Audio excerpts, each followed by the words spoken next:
અને આ સાહેબ પાસે ઘણી બધી સત્તાઓ છે, બરાબર છે, દરેક બાબતે નિર્ણય લેવાની સત્તા આ સાહેબ પાસે છે. એટલે આપણી રજૂઆત ખેતીવાડી વિભાગ દ્વારા આપણી સાથે જે અન્યાય થયો છે તો એ રજૂઆત આપણે મામલતદાર સાહેબને કરીએ.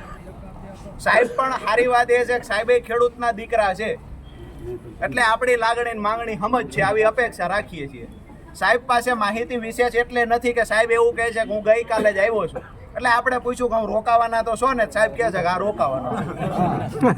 મૂળ વાત સાહેબ, તમે એવું આશ્વાસન આપ્યું, અમને ખુશી થઈ કે નિયમો મુજબ મળવા પાત્ર હશે તો મળશે, બરાબર ને? ચાલુ વર્ષે ભાઈએ મયુરભાઈ આંકડા કીધા, ખાલી ઓગસ્ટ સુધીના કીધા. ચાલુ વર્ષે સિઝનમાં 144% વરસાદ સાયલા તાલુકામાં આ સિઝનનો થયો. સાહેબ તમારી સરકારની વેબસાઇટ પરના આંકડા કહું છું, 144% વરસાદ થયો.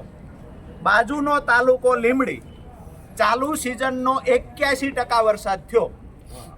સાહેબ 81% વાળાને વળતર મળે, 144% વાળા ન મળે, આવો નિયમ હોય ખરા? ન હોય ને? બહુ સારી વાત છે કે સાહેબે સ્વીકાર્યું આવો નિયમ ન હોય.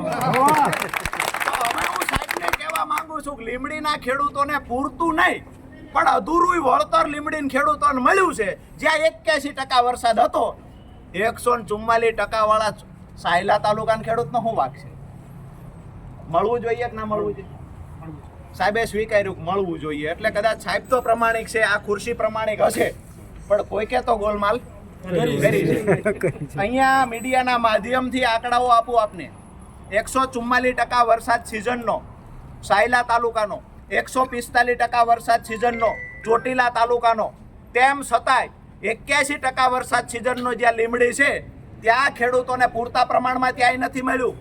જે સરકારમાંથી જાહેરાતો કરવામાં આવી કે બિન પિયત 11,000, પિયત વિસ્તારમાં 2 હેક્ટરની મર્યાદામાં 22,000 રૂપિયા મળશે, આ પૂરતું વળતર નથી મળ્યું. પણ થોડુંક લીંબડી તાલુકાના 81% વરસાદમાં મળે તો 144% વરસાદમાં કેમ ન મળે? સાહેબ બીજી વાત અમારી, જે આપણે નિયમની વાત કરી, તો આપ તો ગમે ત્યાં નોકરી કરતા હોય પણ કેન્દ્ર સરકારનો અતિવૃષ્ટિનો મેન્યુઅલ આપને ખ્યાલ હશે, કેટલા ટકાથી વધારે વરસાદ થાય તો અતિવૃષ્ટિ થાય છે?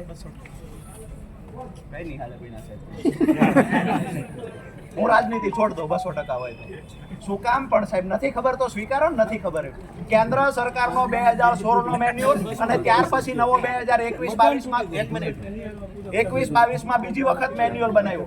બંને જગ્યાએ જ્યારે પ્રધાનમંત્રી ફસલ બીમા યોજના હતી ત્યારે પણ અને મુખ્યમંત્રી કિસાન સહાય યોજનામાં પણ કેન્દ્ર સરકારનો મેન્યુઅલ એડ કર્યો છે.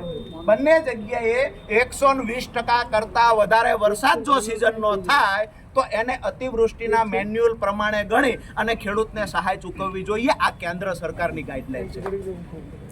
અમારું દુઃખ અને દુર્ભાગ્ય